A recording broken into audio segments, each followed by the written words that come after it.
Installing your Endura flat pet door through a thick wall. Please read instructions and notes thoroughly before installation. If you are not completely comfortable cutting a hole in your home, we highly recommend hiring a professional. The supplied parts include a screw pack, wood shims, spray foam sealant, sealing tunnel tape, 1 tube of silicone, a tunnel liner material, 1 locking cover, 1 inside frame, and 1 outside frame. The required tools are a pencil, a hammer or mallet, a measuring tape, electric drill, safety gear, stud finder, drywall knife or other knife for cutting inner wall, a saw for cutting the outer wall compatible with your wall material, a razor blade for trimming tape, a level, a Phillips head screwdriver, and a straight edge. Step 1. Measure your pet. Measure your pet and make a mark at least 3 inches above your pet's height on your wall. This will line up with the top of the cutout. Depending on pet height and the height of your baseboards, you may need to cut into the baseboards to install the frame. If you want to avoid that, make sure to set the height accordingly.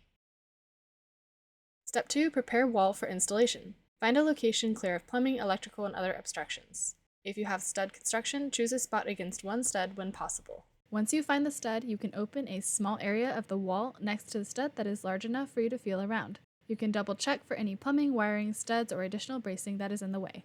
Do not cut through plumbing, wiring, or bracing. Use the rough cutout dimensions from the chart to mark out the rough opening in the wall.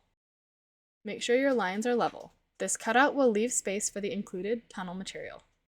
Step 3. Make the rough cutout. Cut through the wall with the appropriate tools. You can make the tunnel liner box from step 5 to use as a guide to mark the corners of the cutout on the outer wall from the inside of the house. Make sure to offset for the thickness of the tunnel liner material.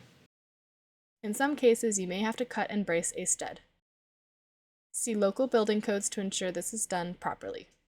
We recommend hiring a professional if you are unsure what to do. Remove insulation inside the wall as needed. You can save some to put back into the open areas of the wall cavity. Step 4. Add a bottom support stud. This step won't be necessary for most cinder block walls. Add a bottom support stud between the studs in your wall. Add any other supports or bracing as needed. Step 5. Create the tunnel liner box. Create the tunnel liner box by assembling the tunnel material with all the painted edges facing the same way. Attach the pieces with the provided medium wood screws as demonstrated in the diagram.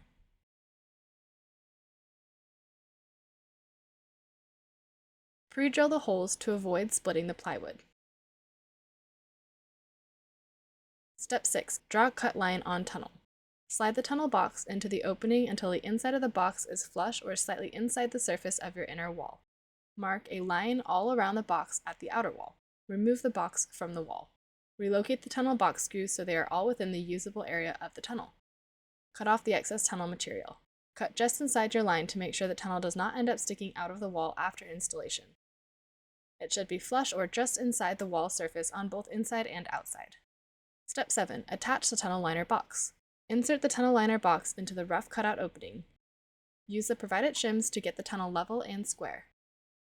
Use the provided long wood screws and/or concrete screws to attach the tunnel box to a nearby stud, brick, concrete, or bottom support. Trim off shims flush to the wall. You can score them with a knife, then snap them off. Step 8. Apply spray foam sealant. Use the spray foam sealant to fill any gaps around the tunnel box. Once the sealant dries, trim off any excess. Step 9A. Prepare and apply sealing tunnel tape. Make sure that the spray foam sealant is dry and that the tunnel area is clean. The edge of the sealing tape should line up with the inside wall. For deep walls, you will need to use multiple layers of tunnel tape overlapping 1 inch on each piece to cover the entire tunnel. To apply the sealing tunnel tape, start at the middle of the upper tunnel and apply the tape all around the tunnel, ending with a slight overlap at the top. Make sure to press the tape tightly into the corners as you go. Make sure to have at least 1 inch of tape overhang the outside wall. Once in place, firmly apply pressure all along the tape to activate the adhesive. Step 9B. Finish sealing tunnel tape. Cut each corner up to the outer wall. Fold back each piece of the sealing tape against the outer wall, pressing firmly. Apply caulking to the openings in all 4 corners, sealing the cut area of the tape to the outer wall. The sealing tape will be trimmed in a future step. Step 10. Screw in the frames. Make sure the 4 tabs are upright and snug to the inside frame. You may have to loosen the screw to rotate it into place using a Phillips screwdriver. Insert the inside frame and level it in the opening. While holding the frame flush against the wall, use 4 wood screws to screw the mounting tabs to the inside of the tunnel. If there are larger gaps, you can pre-bend the mounting tab toward the tunnel. Step 11. Install the outside frame. Repeat installation step number 10 for the outside frame, making sure the flap or flaps swing through both frames without interference.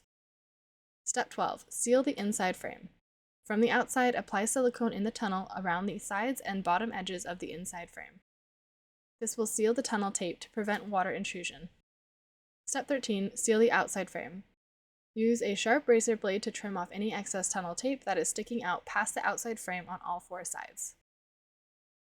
Apply silicone where the outside frame meets the exterior wall on the top and sides, but leave the bottom open to allow for drainage.